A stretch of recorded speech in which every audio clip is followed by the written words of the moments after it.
Hello good morning students. बेटा आज हम बात करने वाले हैं one dimension, two dimension and three dimension motion के बारे में। ठीक है स्टूडेंट्स, सबसे पहले हम डिस्कस करते हैं what is one dimension motion. One dimension motion, ठीक। वन डायमेंशन का मतलब क्या होता है कि जब कोई बॉडी या पार्टिकल मूव कर रहा है तो उसका सिर्फ एक कोऑर्डिनेट चेंज होता है। किसी भी बॉडी की मतलब पोजीशन को स्पेसिफाई करने के लिए अपने को कितने कोऑर्डिनेट्स की रिक्वायरमेंट होती है? तीन कोऑर्डिनेट्स की, जैसे एक्स, वाई और जेड। थ्री कोऑर्डिनेट होते हैं। कितने कोऑर्डिनेट होते हैं बेटा? तीन कोऑर्डिनेट होते हैं, ठीक है, एक्स, वाई और जेड।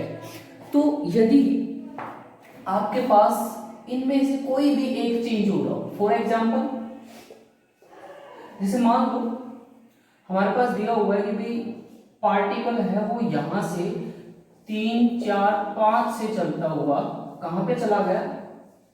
3, 4, 5 से चलता हुआ चला गया 3, 4 और 6 पर।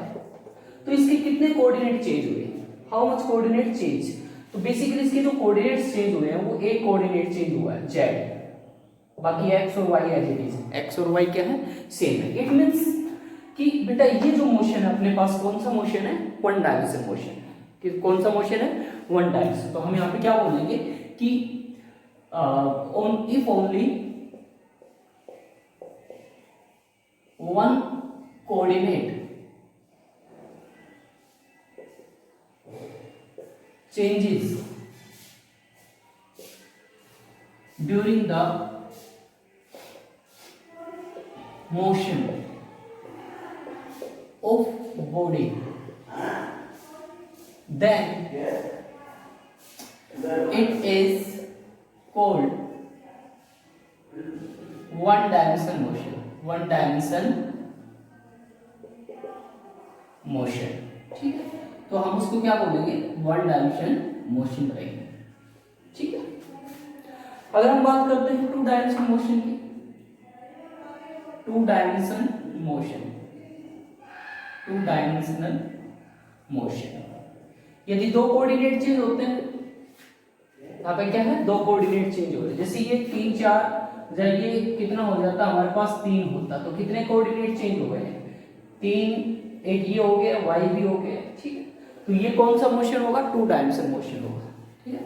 If two coordinates, if two coordinates changes during the motion of body, then motion is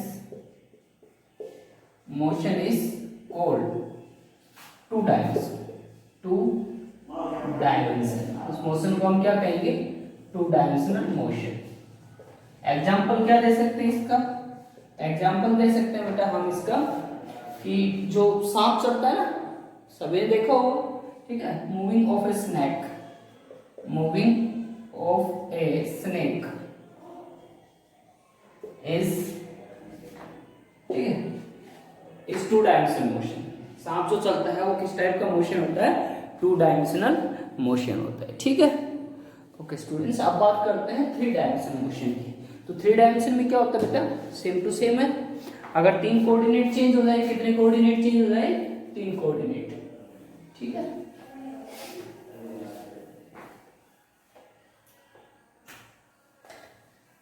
three dimensional motion,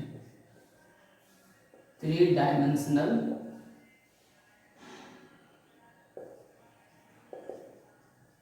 motion क्या है कि if three coordinates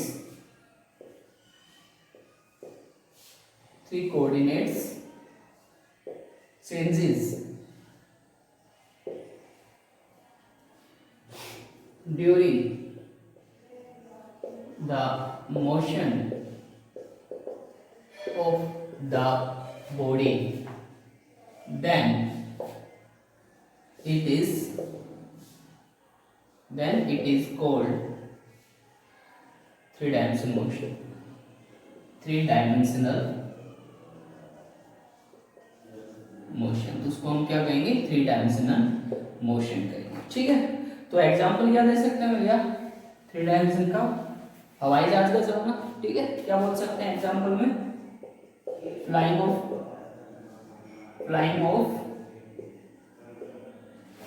an aeroplane, हवाई जहाज का उड़ना, हेलीकॉप्टर का उड़ना, पक्षी का उड़ना, ये सारे किसके एग्जांपल हमारे पास, थ्री डायमेंशन। पतंग का उड़ना, ये किस में आते हैं, सारे थ्री डायमेंशन में होते हैं। ठीक है, तो इसमें तीनों कोऑर्डिनेट चेंज हो जाते हैं। ठीक है, तो आई होप आप लोगों को ये डायमेंशंस के बारे में क्लियर हो गया होगा। ठीक है, अब हम चलते हैं सीधे डिस्टेंस और डिस्प्लेसमेंट के ऊपर। किस पे चलते हैं स्टूडेंट्स, डिस्टेंस और डिस्प्लेसमेंट के ऊपर। ठीक है,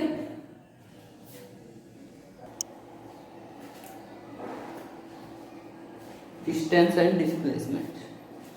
देखो स्टूडेंट्स, हम बात करते हैं डिस्टेंस की। डिस्टेंस क्या होता है, ठीक है, देखो जनरली जो डिस्टेंस और डिस्प्लेसमेंट अगर कॉमन भाषा में यूज करें तो जनरली यही सोचते हैं सब लोग कि डिस्टेंस और डिस्प्लेसमेंट हमारे पास सेम चीज होती है, बट एक्चुअली बेटा अगर इनको ध्यान से देखें तो बहुत ही ज्यादा डिफरेंस होता है। ठीक है, डिस्टेंस क्या होता है, तो डिस्टेंस हम बोलेंगे कि the length, the actual length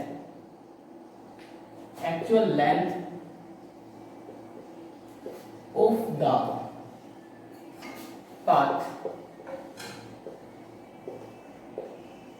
covered by the body by the particle। ठीक है, the actual length of the path covered by the particle is called distance। उसको हम क्या कहेंगे, डिस्टेंस कहेंगे। ठीक है, जैसे मान लो क्या कहा गया कि someone is moving from point A to B, A से B चल रहा है and then B to C, और B से फिर कहाँ चला गया, C, then this is 5 meter and this is 4 meter, how much distance he covered। Example क्या है कि how much distance he covered, कितनी डिस्टेंस उसने कवर की। तो इस रास्ते से जा रहा है तो इस रास्ते की लंबाई क्या है, इसकी लंबाई है 5 + 4, तो कितनी हो जाएगी, डिस्टेंस कवर्ड इज कितनी है, 5 + 4 that is equal to 9 metre. कितनी हो जाएगी, 9 मीटर हो जाएगी। तो हम जिस रास्ते से जा रहे हैं ना, उस रास्ते की जो लंबाई है उसको हम क्या कहते हैं, डिस्टेंस कहते हैं। उसको हम क्या कहते हैं, डिस्टेंस कहते हैं। ठीक है, ओके, इसकी ऐसा यूनिट क्या होती है, ऐसा यूनिट मीटर, क्या होती है, मीटर होती है। ठीक है, और सीजीएस तो सबको पता है, सीजीएस यूनिट क्या होती है, सीजीएस यूनिट होती है बेटा सेंटीमीटर। क्या होती है, सेंटीमीटर होती है। ठीक है, ये होती है। ओके, डायमेंशन फॉर्मूला तो आपको पता है, एल से रिप्रेजेंट करते हैं हम लोग। ठीक, ये होता है डिस्टेंस। ओके, अब हम बात कर लेते हैं डिस्प्लेसमेंट के बारे में। ठीक है, इसके बारे में, डिस्प्लेसमेंट के बारे में।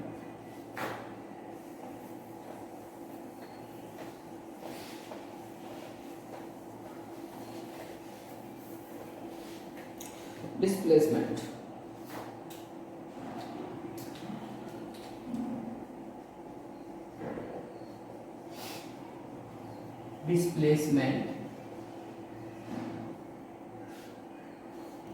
देखो डिस्प्लेसमेंट क्या होता है,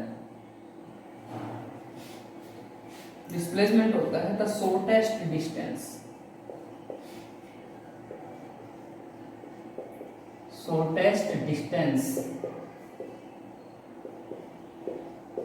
between initial point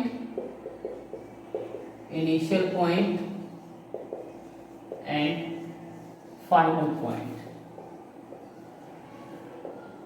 ठीक है, इनिशियल पॉइंट और फाइनल पॉइंट के बीच की जो छोटे से छोटी दूरी होती है उसको क्या कहते हैं, डिस्प्लेसमेंट इज कॉल्ड डिस्प्लेसमेंट। ठीक है, ओके। तो बेटा ये होता है हमारे पास डिस्प्लेसमेंट। ठीक है, अब देखते हैं कि मान लेते हैं एग्जांपल में कहा जाए कि भाई someone is moving from here A point, then B point and then C point. ठीक है, उसमें भी ऐसे ही जा रहा था। तो ए से बी कितना हमारे पास ये दिया हुआ है 5 मीटर। ठीक है, और ये भी कितना है मान लो 5 मीटर है। Then find its displacement, find its displacement, इसका डिस्प्लेसमेंट बताओ। ठीक है, ये छोटी क्लासेस में 9th में आप लोग पढ़ के आ चुके हैं। ठीक है, तो डिस्प्लेसमेंट क्या होगा, छोटा डिस्टेंस, ये जो दूरी होगी हमारे पास जो आपको ब्लू कलर से दिखाई दे रहा है, दिस इज डिस्प्लेसमेंट। ये क्या है, डिस्प्लेसमेंट। तो सिंपली हम इसको पाइथागोरस थ्योरम से सोल्व कर सकते हैं। तो AC कितना होगा, AC हो जाएगा स्क्वायर रूट ऑफ 5 का स्क्वायर प्लस 5 का square that is equal to 5√2 हो जाएगा। कितना हो जाएगा, 5√2। तो डिस्प्लेसमेंट आ गया बेटा अपने पास, कितना आ गया 5√2। और डिस्टेंस निकालना हो तो, और अगर निकालना हो डिस्टेंस तो क्या आएगी, डिस्टेंस इसकी डिस्टेंस आ जाएगी 5 plus 5 that is equal to 10 metre. तो डिस्प्लेसमेंट 5√2 है और डिस्टेंस कितना है 10 है। ठीक है, तो स्टूडेंट्स ये हमारे पास डिस्टेंस है। ओके बेटा,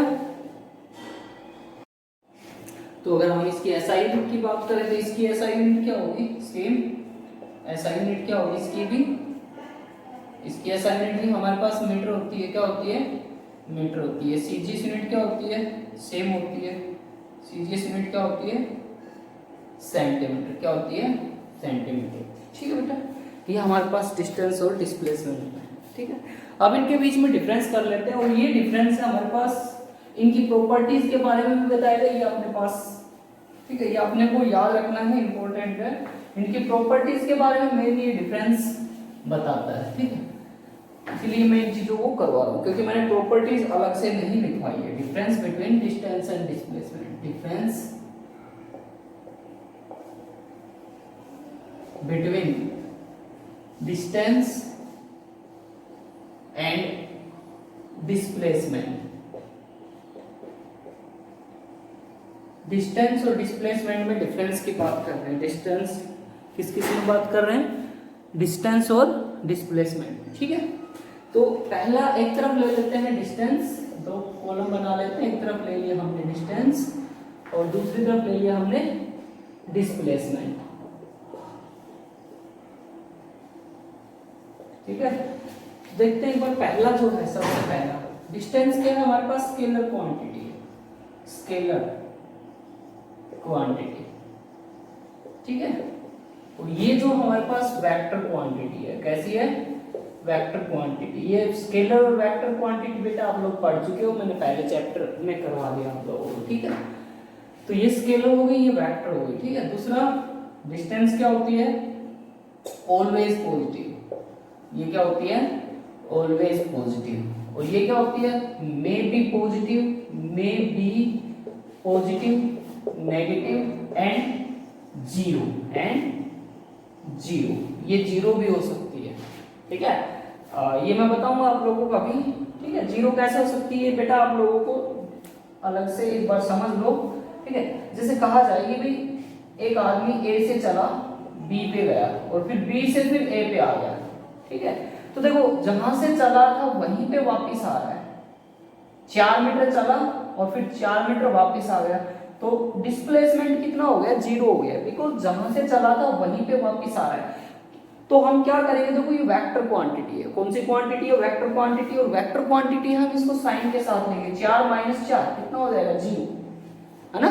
या फिर सिंपली अगर इस केस में डिस्प्लेसमेंट 0 हो गया, लेकिन यदि वो बोले कि ए से फिर सी चला गया, तो देखो इनिशियली उसकी डायरेक्शन इधर थी और फाइनली उसकी डायरेक्शन किधर है, तो इस केस में हमारे पास डिस्प्लेसमेंट आएगा, वो क्या आएगा, नेगेटिव आएगा। कितना आएगा, लेट 2 आएगा। कितना आएगा, ये 4 चला, 4 वापस आया, फिर 2 किलोमीटर इधर चला गया या 2 मीटर इधर चला गया, तो हमारे पास ये जो डिस्प्लेसमेंट है ये कैसा है, नेगेटिव है। तो डिस्प्लेसमेंट में भी नेगेटिव, 0 और पॉजिटिव। और अगर इस केस में हम डिस्टेंस देखें तो डिस्टेंस कितनी होगी, 4 गया था 4 आया और फिर 2 मीटर आगे चला गया, तो टोटल कितना हो जाएगा 10 हो जाएगा, टोटल कितना हो जाएगा 10 हो जाएगा। ठीक है, तो ये डिस्टेंस हो गया और डिस्प्लेसमेंट कितना होगा, ओनली 2 मीटर होगा। तो याद रखना स्टूडेंट्स, डिस्टेंस डिस्प्लेसमेंट, ठीक है, डिस्प्लेसमेंट पॉजिटिव नेगेटिव और जीरो, और डिस्टेंस क्या होती है हमेशा पॉजिटिव होती है। ठीक है, अब तीसरा इनके बीच में जो एग्जांपल है हमारे पास वो है कि जो डिस्टेंस है वो चेंज हो जाती है अकॉर्डिंग टू द पाथ। ठीक है, distance between 2 points changes, distance between 2 points changes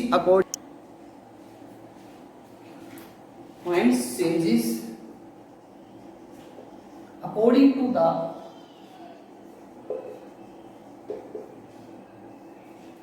path।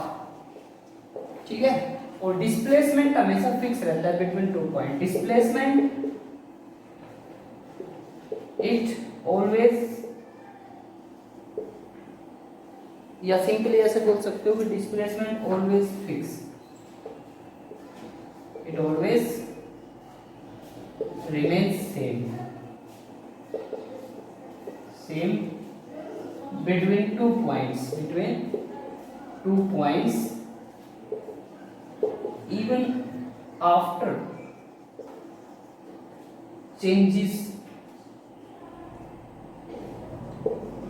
Changing the path. ठीक है, जैसे मान लो कि कोई आदमी है ए पॉइंट से बी पॉइंट पे गया, ठीक है, तो डिस्प्लेसमेंट ये है, फिर वो ए से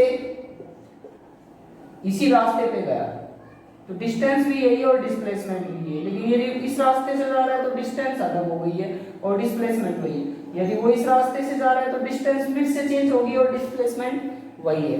तो स्टूडेंट्स, डिस्टेंस है वो तो क्या होती रहती है, चेंज होती है, और डिस्प्लेसमेंट हमेशा क्या रहता है, फिक्स रहता है। डिस्प्लेसमेंट हमेशा क्या रहता है, फिक्स रहता है। ठीक है, उसके बाद हमारे पास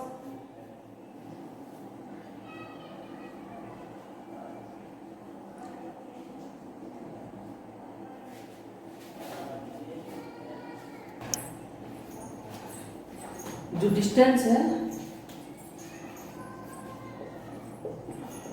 वो डिस्प्लेसमेंट से हमेशा क्या रहती है, या तो इक्वल रहेगी या बड़ी रहेगी। इट ऑलवेज इक्वल टू और greater than the equal to और greater than the displacement.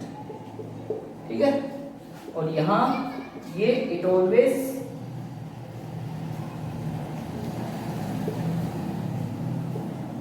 Less than और इक्वल टू डिस्प्लेसमेंट। ठीक है, ये इसके बेटा डिफरेंसेस है। ठीक है, याद रखने हैं, डिस्टेंस स्केलर है, डिस्प्लेसमेंट क्या है, वेक्टर है। ये हमेशा पॉजिटिव होता है, ये पॉजिटिव नेगेटिव और जीरो दोनों ही हो सकते हैं। डिस्टेंस बिटवीन 2 पॉइंट्स है वो अकॉर्डिंग टू द पाथ क्या होती रहती है, चेंज होती रहती है, और ये क्या रहती है, डिस्प्लेसमेंट हमेशा फिक्स रहता है। और दूसरी बात, ये जो है डिस्टेंस वो डिस्प्लेसमेंट से हमेशा क्या रहता है, बड़ा रहता है और या इक्वल रहेगा, और इस केस में डिस्प्लेसमेंट और डिस्टेंस हमेशा या तो छोटा रहेगा, ठीक है, या इक्वल रहेगा।